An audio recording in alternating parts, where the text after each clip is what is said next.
to Living Well with Leah.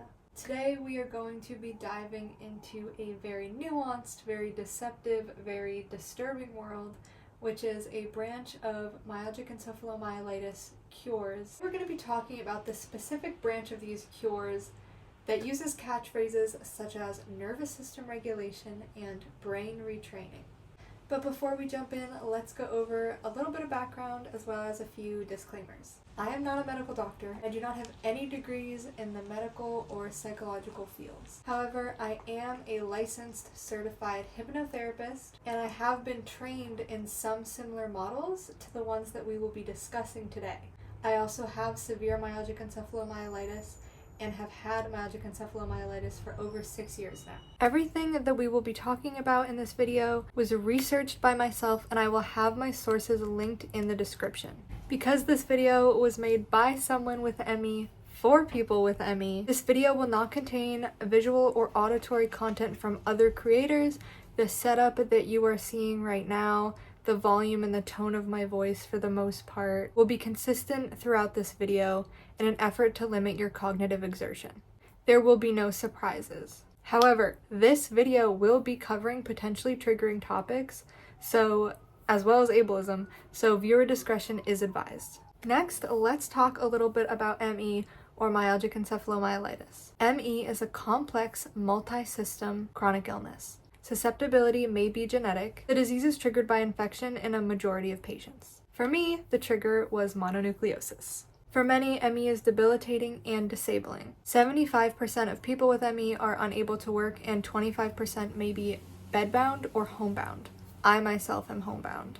The cardinal symptom and part of the diagnostic criteria of ME is something called post-exertional malaise, abbreviated as PEM, or more specifically, post-exertional neuroimmune exhaustion. In the simplest terms, PEM is a flare of symptoms and or the appearance of new symptoms after exertion, often presenting 24 hours or more after the triggering event. While PEM is often studied in relation to physical activity, cognitive, emotional, orthostatic, and sensory exertion also cause PEM. When this overexertion is continued, it can result in a crash, which can devastate a person's baseline severity, long-term or permanently. This means that any and all treatments must be approached with extreme caution, as do all areas of our life.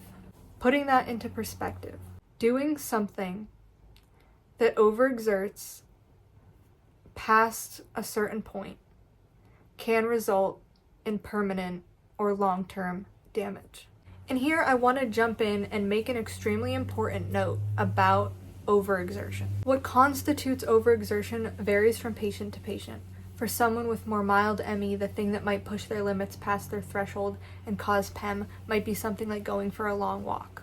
For someone with severe ME, it might be something as simple as going to the bathroom. And by that I mean getting up and using the toilet. For someone with very severe ME, it might be as simple as hearing someone speak or being exposed to light.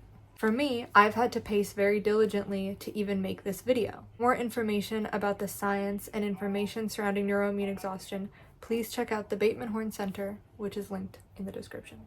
It should be obvious to you by now, but people with ME experience a substantial loss of physical and or cognitive function. The average person with ME scores as more disabled on quality of life surveys than those with multiple sclerosis, stroke, diabetes, renal failure, lung disease, heart failure, and some forms of cancer.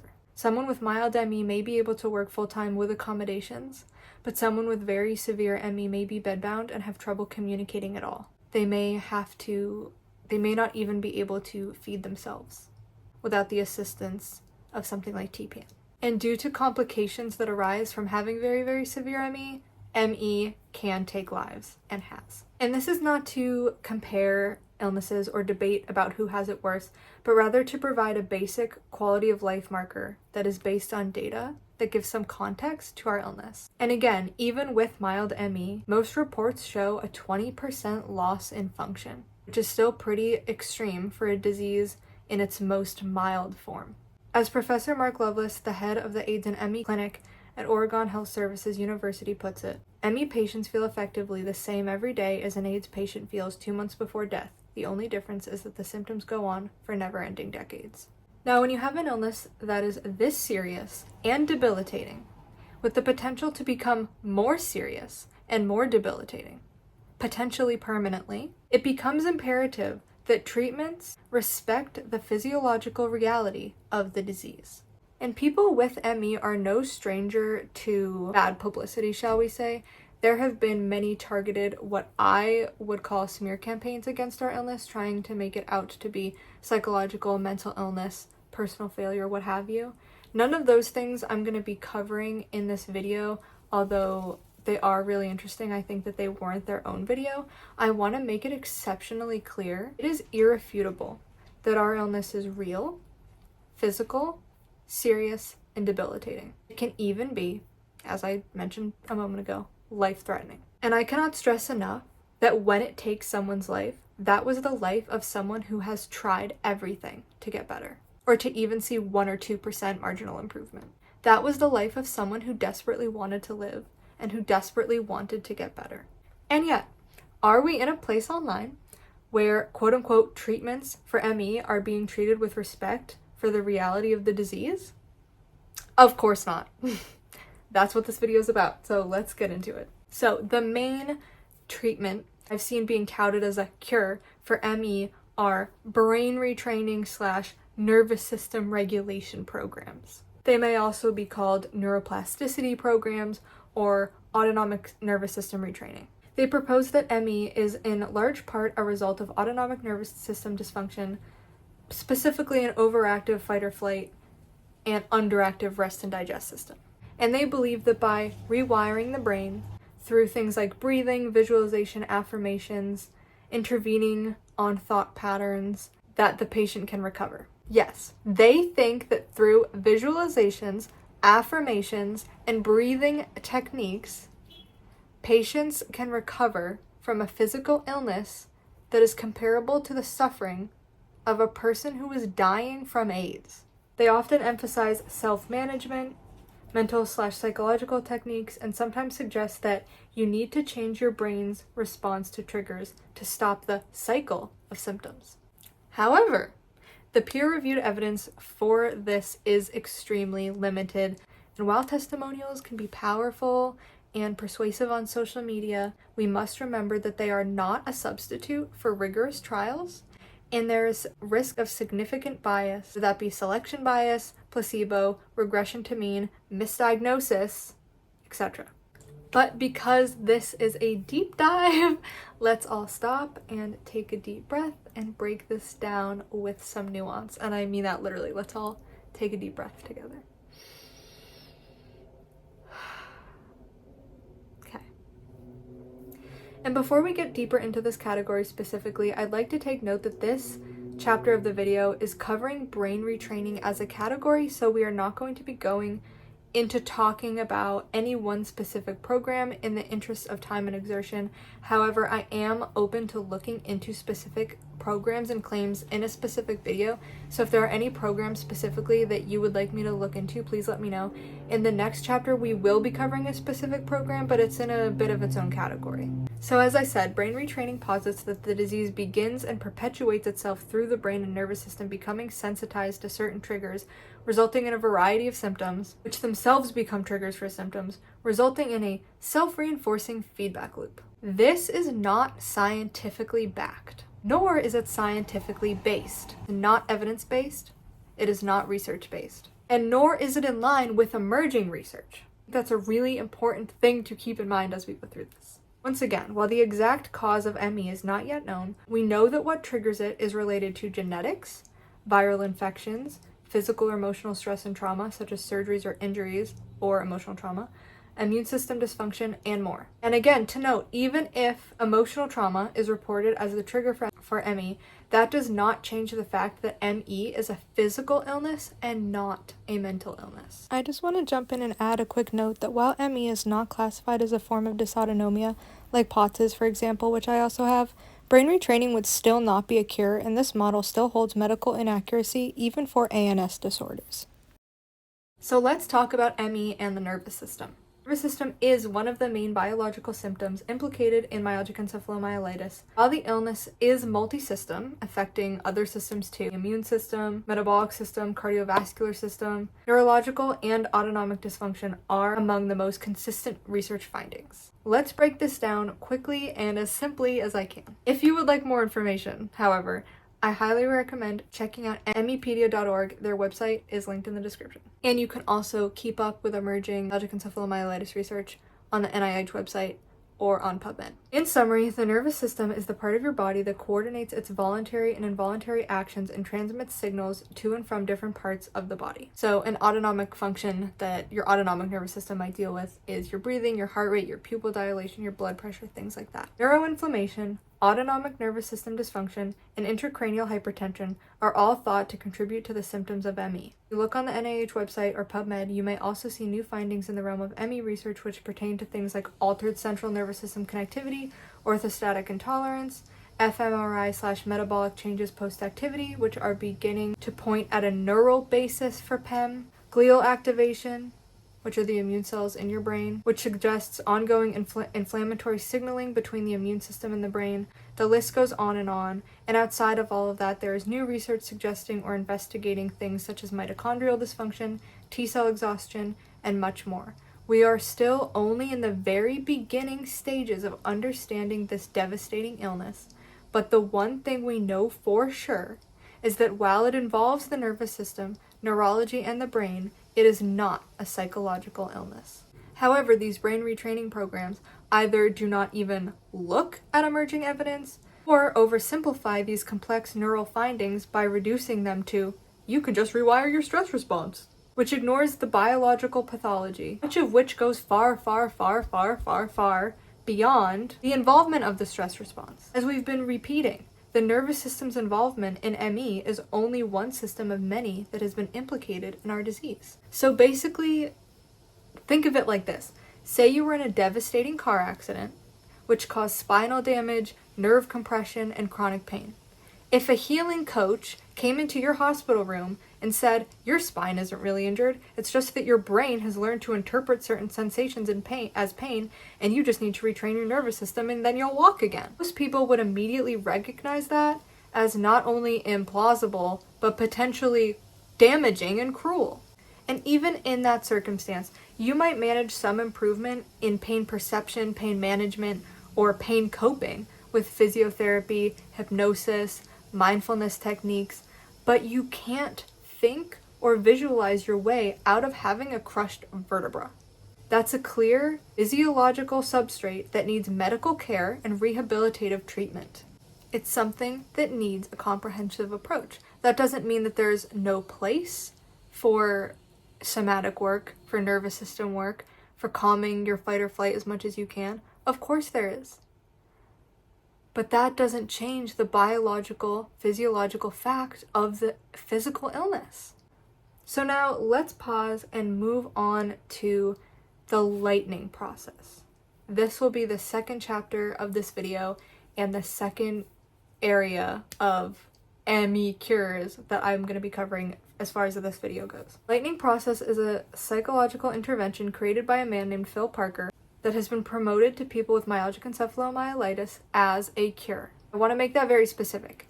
This program that we are about to be talking about was marketed specifically to people with ME as a cure, which is not legal in a lot of places, as a side note. It gets its name, the lightning process, because it is supposed to cure you in 3 days. So this should just be an immediate, no level red flag, but for many people with ME, we are desperate. However, please hear me when I say do not buy into any quick fixes for chronic illness, especially ones with no scientific backing or research. But anyways, let's continue. The lightning process claims to be a combination of neurolinguistic programming, NLP, and positive psychology. Positive psychology means different things in different contexts, but from what I could derive, it seems as far as this goes that it focuses on an emphasis on what makes life worth living, focusing on positive experiences and positive takeaways, including your own character strengths. So basically focusing on the good. As for NLP, More on that later. The content of the lightning process is copyrighted, but according to patient reports, it involves affirmations and counteracting negative thoughts. One patient reported the experience like this. So I'm quoting. You ask yourself if you want to choose happiness, which obviously you do, and then you say how fantastic you are to have stopped the negative thought. You ask yourself what you really want, then you answer yourself, and ask yourself again how you are going to get there. The answer, of course, is to keep doing the process, getting rid of those negative thoughts. Then you tell yourself how great you are again, and maybe you have a bit of a hug with yourself. And then, no, nothing. That's it. Another person on the ME subreddit described the process like this, and I really recommend, if you have the energy, that you check this one out for yourself. The link to this post is in the description. So the user of the post I'm talking about enrolled in a 3-day lightning process course with the hope of changing their life with ME, noting that after the seminars they felt slightly brainwashed, sensing a pressure to carry on doing the process over and over. They found that despite using the techniques of calming themselves and visualizing positivity, their core physical symptoms, fatigue and illness, did not respond whatsoever to my attempts to either calm myself down or energize myself. As their efforts continued and still failed, the user writes, the more I did, the more I felt like a failure. Eventually, the user experienced a breakdown in which the emotional and physical pressures of suppressing reality overwhelmed them. I finally broke down in tears for an entire evening in total despair. Everything I had suppressed finally had to be released. In retrospect, they conclude that while parts of the LP's nervous system-based ideas were helpful, the program's pervasive focus on relentless positive thinking was harmful.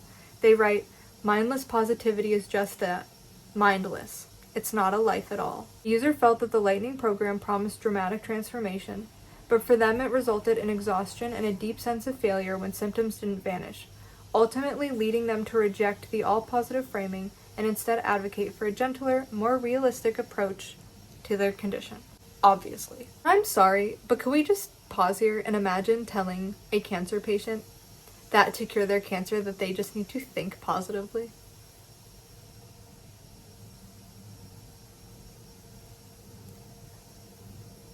Okay.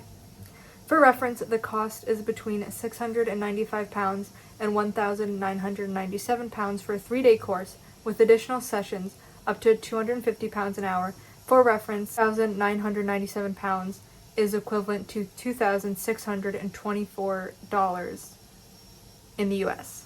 So over $2,500 for a 3-day process of this. The lightning process is based on the view that ME is a stress response, which leaves the person's body constantly on alert. It also includes some things you'd find in cognitive behavioral therapy, CBT, a form of psychotherapy. Extremely important to note something here, that the lightning process is not based on any theory derived by studying patients with ME, fibromyalgia, or any particular illness or disease. Let me say that again. The lightning process was not based on any theory derived by studying patients with ME. LP practitioners do not normally have either medical or mental health qualifications or training, yet they are claiming to be able to cure a currently incurable, devastating physical disease. And it gets worse, because of course it gets worse. There is anecdotal evidence indicating patient harm. According to a national survey by the Norwegian ME Association in 2012, the lightning process was found to be one of the treatments that has done the most harm to patients. The lightning process resulted in 50% of the ME patients reporting that LP had made their condition worse, 25% seriously worse, and 30% reported that LP had no effect on symptoms. And I want to issue now a trigger warning for the next few moments. But in 2011, a 13-year-old Norwegian boy with ME attempted suicide after he failed to improve with the lightning process. In 2020, a Twitter user came forward with her story of 10 years of intense depression and suicide attempts as a result of being gaslit by the lightning process as a child. They were conducting experimental trials on children. Invest in ME research, in a letter to the UK's National Research Ethics Committee, described the process as rather like CBT, but with bullying and risks of harm. It should be noted here that CBT is also not a viable treatment for ME. It has been certified as not a viable treatment for ME. Because again, it is a physical illness. Does therapy Talk therapy. Cure diabetes. Does it cure cancer? Can it reverse a stroke? No. And if it cannot do any of those things, why is there any assumption to begin with that it can cure ME? And of course, I want to note here that of course, therapy, somatic work, all these things can absolutely help with the mental toll of the illness, as well as with stress, and therefore potentially symptom management, especially if your symptoms are exacerbated by stress. But again,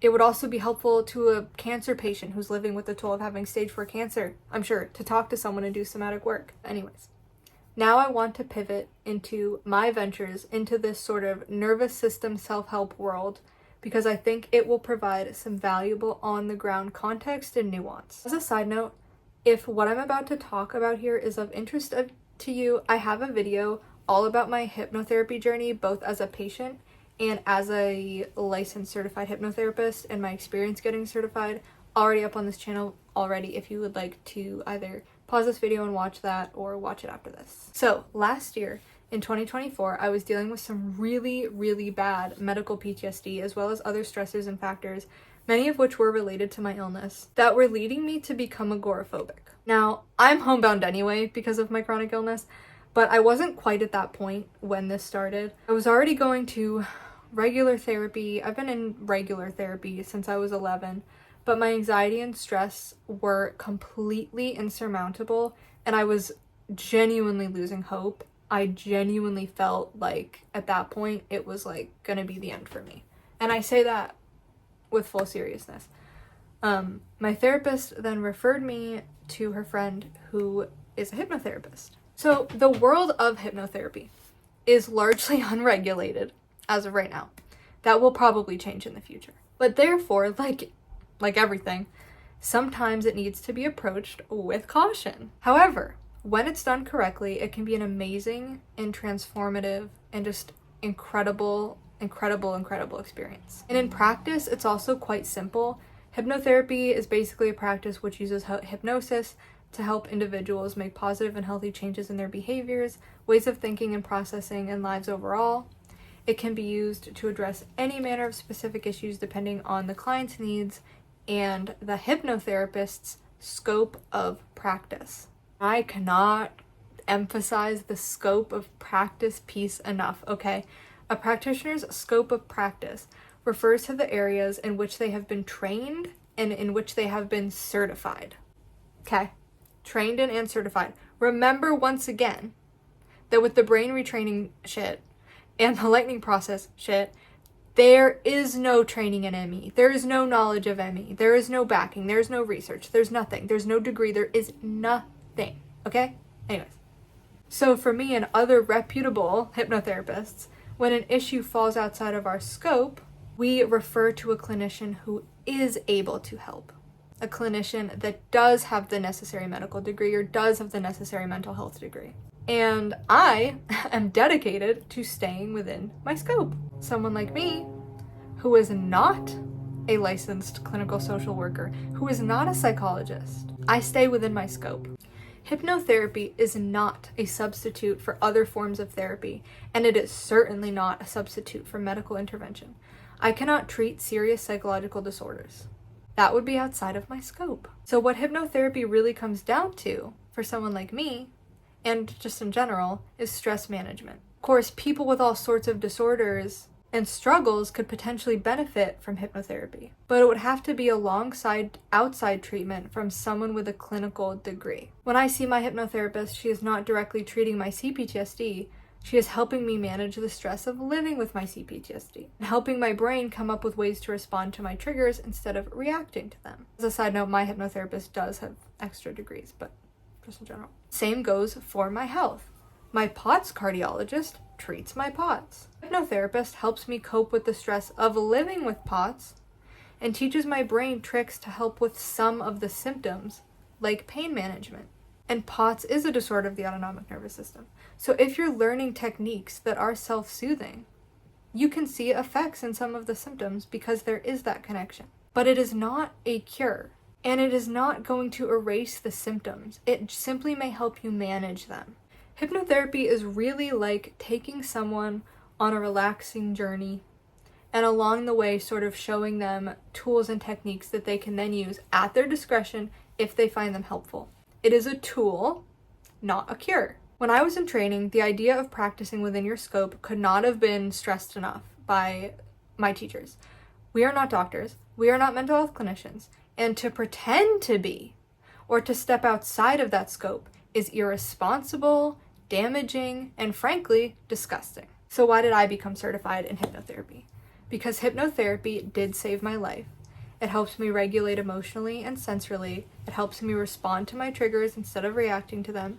It puts me in a trance state to deal with difficult situations. It helps me recover from PEM much faster by helping me simplify and cut out a lot of cognitive exertion. It helps me to create a rich world and inner life. It taught me to meditate and helped me get to sleep faster. It's been incredible at pain management. It's changed the way that I talk to myself about myself. It's helped me become more patient. I am incredibly regulated, and I have never been in a calmer, more regulated mental state. I can confidently say that I can now be uncomfortable and calm. But guess what? Yes, it saved my life in many ways, but it didn't cure my chronic illness. And why is that?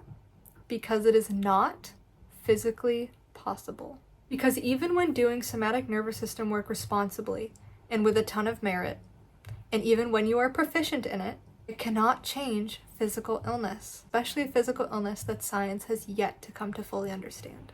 It is a tool that works great, but is still limited the same way that my body is limited. It is limited by my illness. The same way it cannot grow back the limbs of an amputee or undo a stroke or heart failure, the same way that it cannot cure AIDS, it cannot cure incurable chronic illness like myalgic encephalomyelitis.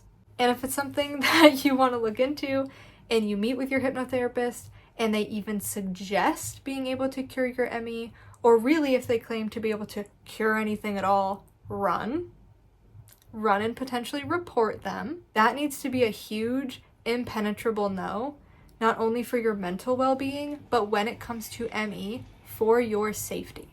During my program, one of the things we learned about, which is also used in the lightning process, or theoretically is used, I don't know how they're using it or twisting it, is something called NLP, or Neuro-Linguistic Programming. And in my experience, this is another thing that you can certainly tailor parts of it to really see wonderful change, to fit into your life, and change the way you think and interact with the world.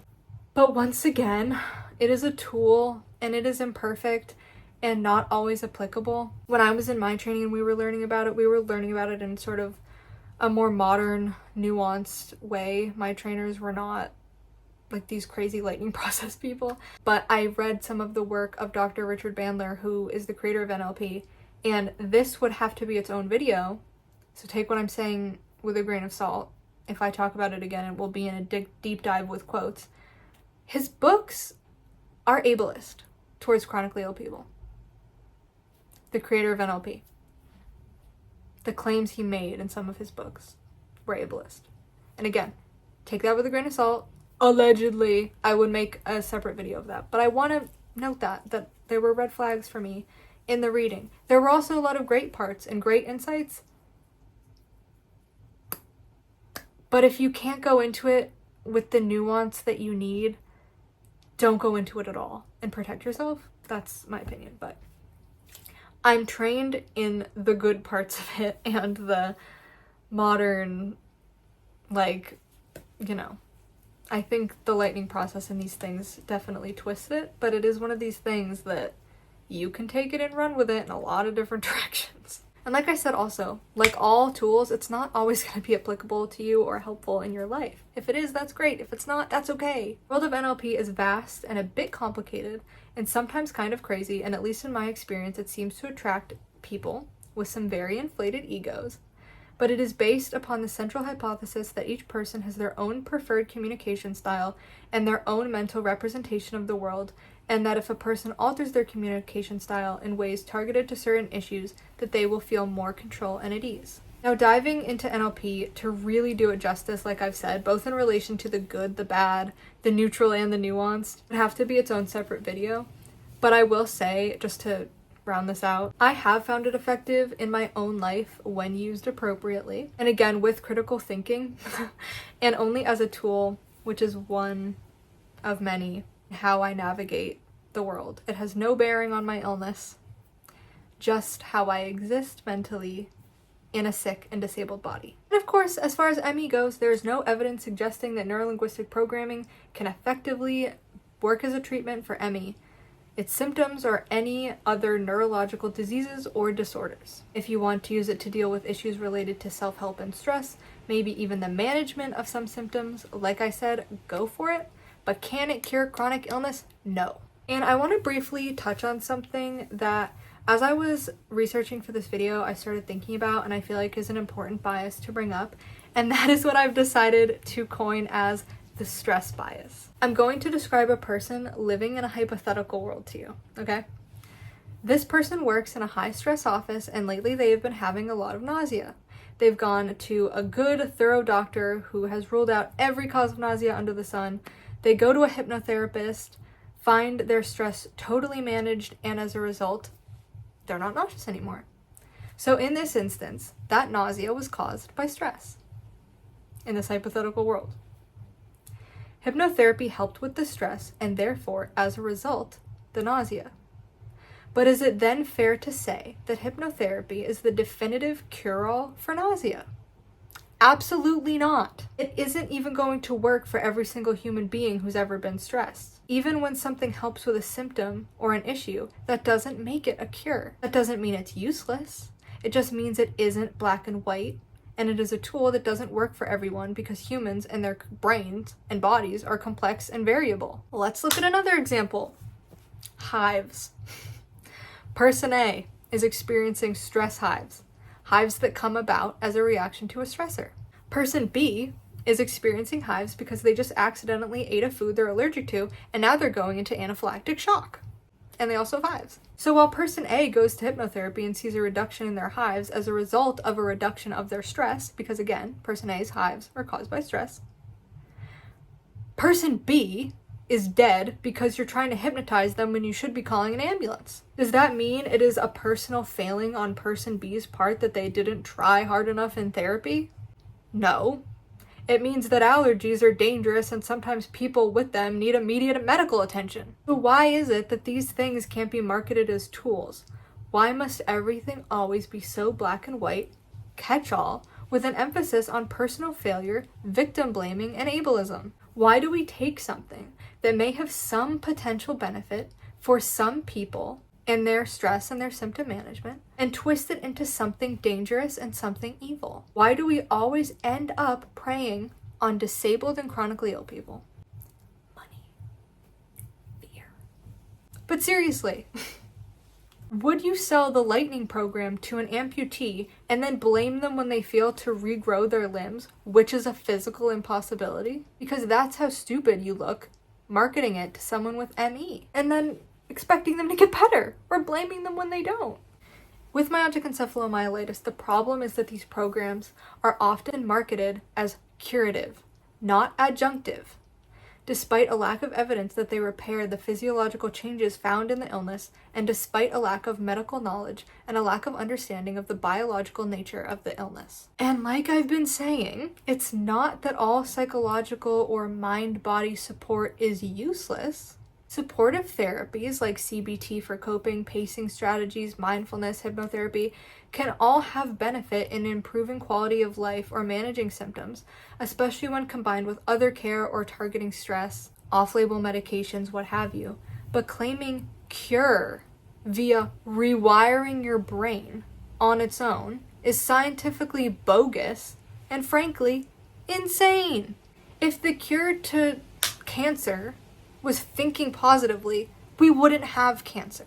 If this worked, if stuff like this worked, people wouldn't be dying with ME. Buddha himself, Zen master, calmest man on earth, is not going to have his ME cured. The Buddha gets COVID, can get ME, this isn't going to help. The Buddha himself. Understand that. And this is why I like using myself as an example, because the work that I've done in hypnotherapy has literally saved my life. I'm really good at it. Not to toot my own horn. I'm really good at it. I'm really proficient. When I took the course and I did it as a practitioner and saw it from that side, I was good at it. Like, it's amazing.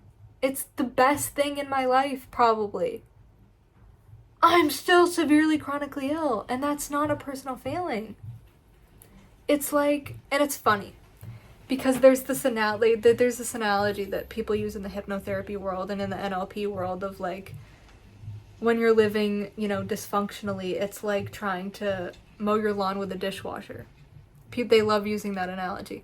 But that is what you're doing when you try to cure ME. It's like trying to mow your lawn with a dishwasher. And then, like, bullying the lawn person because it's not working. When you told them to use a dishwasher instead of a lawnmower. I don't know if that made sense or that's just like a side note tangent for like the people that maybe know that analogy in the hypnotherapy world, but like it's just ironic. It's really ironic. Especially in social media context, the messaging often goes, if you just think your way better, or you need to retrain your brain and heal yourself. This is so harmful. It implies that you are at fault, you are to blame for your illness, which we do know, factually, scientifically, completely, that isn't the case, can lead some patients to overexert trying to make this work for them, which, when you have ME, can end up disastrous or deadly and distract you from necessary physical/medical management and can add to your financial burden, which that's a whole other topic that I don't have time to get into. But I want to stress the financial aspect as well. I feel like I've been giving too much grace to this situation, just trying to explain it to you and come at it from like the scientific, logical point of view. I haven't really, because the work is copyrighted and I don't know enough about the people that practice these things. So, take this with a grain of salt and, allegedly. But like the people that are doing that, if you're marketing it as a cure for ME, you are probably like an egomaniacal snake oil salesman. Genuinely. Like, that's my opinion of you. And you're ableist. And you're stupid. And you're lying. And what you're doing is potentially illegal in some areas, so you might want to check on that. You're basically exploiting some of the sickest people on the planet. Bullying them and gaslighting them, but also financially exploiting them. So, okay, good luck with that. Myalgic encephalomyelitis has a complex physiological base. When programs reduce it to 2 simple steps, calm your nervous system, change your thoughts, and you'll get better, is a harmful lie. Some patients may feel better in some ways after doing brain retraining because it helped them start pacing better, reduce stress, improved sleep or coping, which is valid and helpful. But one must avoid conflating this with, this program cured my ME, because at the root of a sentence like that, your ME diagnosis might have been mild, misdiagnosed, or there may be other factors or biases involved. And it's also worth noting that the recovery rate in ME in general is very small and exceptionally hard to study. I'm going to be honest, and this is just going to be a side note, my own opinion, another thing you can take with a grain of salt. And I'm saying this as a licensed hypnotherapist who hypnotherapy saved their life, who is very proficient in it, who loves it, who does it every day, who has seen immense progress. As someone with severe ME, who is like hypnotherapy's biggest fan, if this genuinely cured your moderate to severe ME, it is my opinion, based on what we know biologically of the illness so far, that you were probably misdiagnosed, or you're one of very, very, very, very, very, very few examples of people that have recovered And I want to also make it clear that with ME, like I've been saying, there is no known cure. So if you went into a remission, and if you went into a recovery, and if you saw like a much better baseline, that's not the same thing as a cure. So if this happened for you and you were one of that very small percentage of people that saw an immense benefit to the point of a remission, that is still not the same as a cure. And if it was a cure, because ME is currently incurable, and again, like all this language is nuanced and foggy, I think it's worth looking into, was it really ME in the first place? And I'm sorry if that comes off in a bad way, but I just feel like I can't not say that as someone living with this illness. People with ME, as you can imagine, are desperate for effective treatments. And we deserve effective treatments. Social media is filled with transformative recovery stories. The hope is real, but the cure is not. I think that's something to keep in mind when you see these things. Programs often claim rewiring your brain / resetting your nervous system, but you need to interrogate. What is the plausible mechanism for this?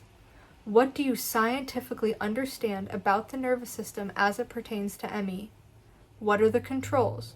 What are the biases? What are you really doing here? And once again, as we get to the end of this video, the risk of harm cannot be understated. Not just financial harm, but physical harm. Exertion triggered by the belief that you just need to push harder, try harder, which can be disastrous. Psychological harm, blame, the guilt that comes if you do not improve, and the delaying of appropriate care.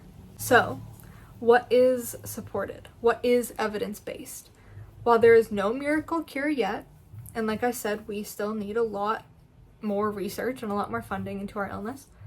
We know that it's so biologically complex that we need a lot more time and funds to figure it out. Good care includes pacing, rest, symptom management, certain off-label medications, multidisciplinary support, managing comorbidities, good sleep hygiene, and yes, autonomic regulation, but in a physiological and well-informed sense with a properly licensed practitioner. So, I'm just going to give you a little, 5 questions I would ask how to evaluate treatments. This is the criteria that I would use.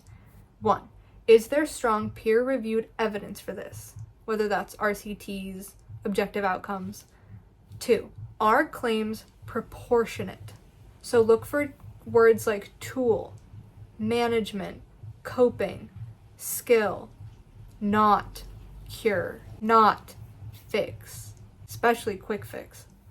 3, are the mechanisms of this treatment plausible in the context of what we know of myalgic encephalomyelitis' biology? 4, are there disclosures of conflicts of interest, commercialization, bias, the potential lack of an appropriate degree?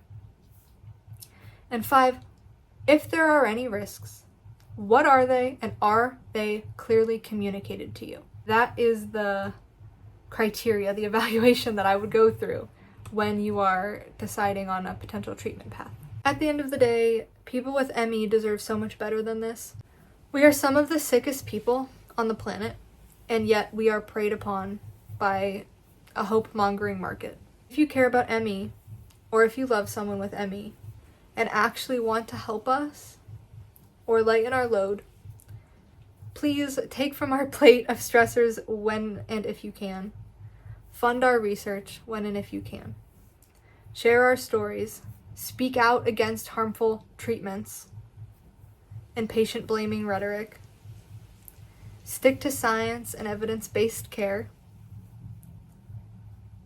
Try to think critically and give the appropriate nuance to situations. If you are out there with myalgic encephalomyelitis, I see you, I love you, you are not to blame. You can do everything right and still be sick. That is how this works, unfortunately. And you are not alone. Thank you so much if you have stuck it out to the end of this video. I hope it didn't feel too exerting to watch. And like I said, I love you. And until next time, stay informed. and stay safe.